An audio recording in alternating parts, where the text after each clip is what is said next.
Donc, sans plus attendre, allons voir la préparation d'une réunion. Et comme son nom l'indique, c'est ce qui est important, c'est la préparation. Il va falloir se préparer, il va falloir anticiper, il va falloir avoir des points, on va dire, de passage, ce qu'on peut appeler des portes de passage qui vont être obligatoires, des jalons, en fait, qu'il ne va pas falloir manquer, bien évidemment, suivant l'importance de la réunion.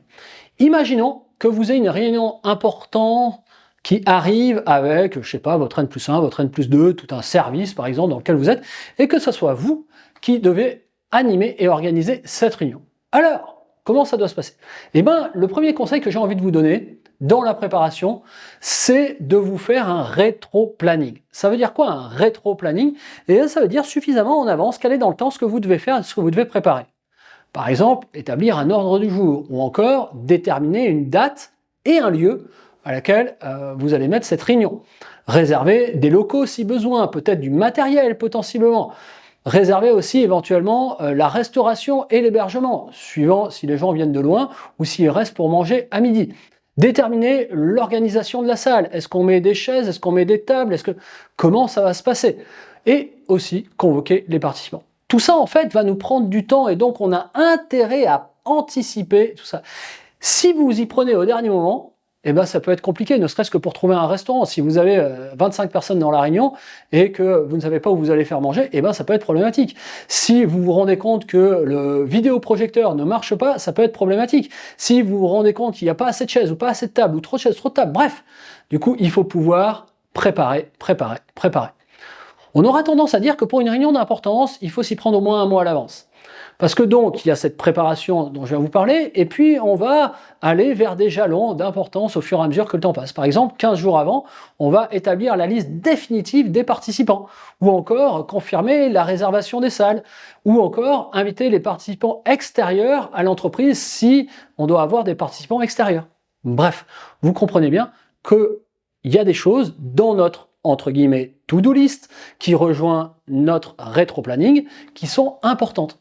Une semaine avant, j'ai envie de dire une semaine avant au minimum, envoyez l'ordre du jour aux participants. Comme ça, tout le monde est au courant, ils vont savoir de quoi il va s'agir et en plus, ça leur donne une date et c'est plutôt important. J'aurais toujours tendance à l'envoyer plus tôt que plus tard, mais au moins pour l'ordre du jour, c'est déjà pas mal.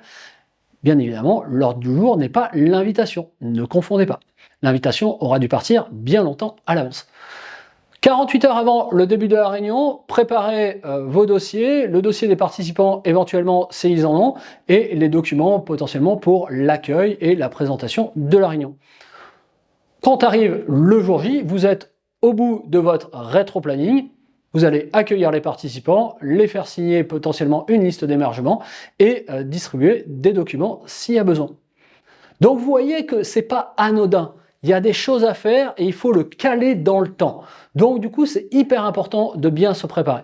Maintenant, il y a un point, et on va essayer de mettre un peu le focus sur 2-3 choses, mais notamment sur une chose qui est importante, qui est l'ordre du jour. L'ordre du jour, c'est quoi? Au fond, c'est le fil conducteur de la réunion. Il va présenter, au fond, la manière précise et logique des différents points à aborder pendant cette réunion. Il informe aussi les participants et potentiellement provoque leur réflexion avant même la réunion. Donc c'est intéressant et c'est pour ça qu'ils doivent l'avoir au moins 8 jours à l'avance. Donc du coup, vous voyez qu'il y a des choses à faire par rapport à cet ordre du jour. Ça peut être aussi intéressant dans l'ordre du jour de leur demander s'ils auront des questions éventuelles ou des choses sur lesquelles ils veulent absolument communiquer, qui vont être des rajouts, des extensions de l'ordre du jour potentiel, suivant le temps que vous avez. Un focus aussi sur le lieu de la réunion. La réunion doit se dérouler dans un entretien, soit au sein de l'entreprise, soit à l'extérieur. C'est à vous de décider, suivant votre service. Moi, j'aime bien de temps en temps, je vous l'avoue, dans les entreprises, être à l'extérieur. Ça permet de sortir un peu du contexte, mais ça dépend encore de l'importance de la réunion. Si c'est une réunion hebdomadaire, du coup, bien évidemment, que vous allez la faire à l'intérieur. Mais si c'est une réunion à l'intérieur de l'enceinte de l'entreprise, j'entends bien. Si c'est une réunion potentiellement annuelle avec tout votre service, alors pourquoi pas la faire à l'extérieur de l'entreprise. Attention à vérifier les équipements, vidéoprojecteurs, paperboard, bloc-notes, stylo, badge, etc. Tout ce qu'il faut pour ça. Je vous conseille d'ailleurs d'avoir une checklist. Et la checklist est non exhaustive. Vous pouvez avoir une checklist pour avant la réunion, au début de la réunion, pendant la réunion, à la fin de la réunion.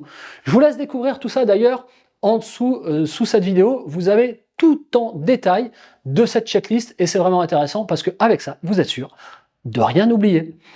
Maintenant, ça peut être intéressant de faire un petit exercice. L'idée, ça serait que vous organisiez votre prochaine réunion. Il y a un petit exercice qui est présenté en dessous de la vidéo qui nous dit, tiens, votre N+1, donc du coup votre supérieur, vous demande de bien vouloir vous charger de l'organisation et de l'animation de la prochaine réunion qui doit avoir lieu le 20-01 de l'année X potentiellement. Et donc avec pour thème, organisation des congés payés. Et là, vous allez découvrir tout un scénario avec quelques points. En fait, il y a 2 points, il n'y en a pas tellement, vous allez voir, ça va aller vite. Et vous allez essayer de vous préparer. On nous demande donc identifier ce à quoi vous devez penser pour vous aider à bien vous préparer et identifier quels sont, selon vous, les points à risque auxquels vous devez vous préparer ou points de vigilance au cours de l'animation. Très sincèrement, quand il s'agit de congés payés, vous êtes sûr d'avoir des dossiers à risque. Donc du coup, il faut bien se préparer. Et il y a une petite correction qui est proposée. Je vous invite à bien évidemment pas regarder la correction en avance, mais vous le ferez une fois que vous aurez fait l'exercice. Voilà une première introduction vraiment pour être dans le vif du sujet. On est en plein dedans, comment préparer la réunion. Et je pense que c'est vraiment intéressant de revoir ces points précisément en lisant tout ce qu'il y a sous la vidéo. On va se retrouver pour une prochaine vidéo où on parlera des enjeux.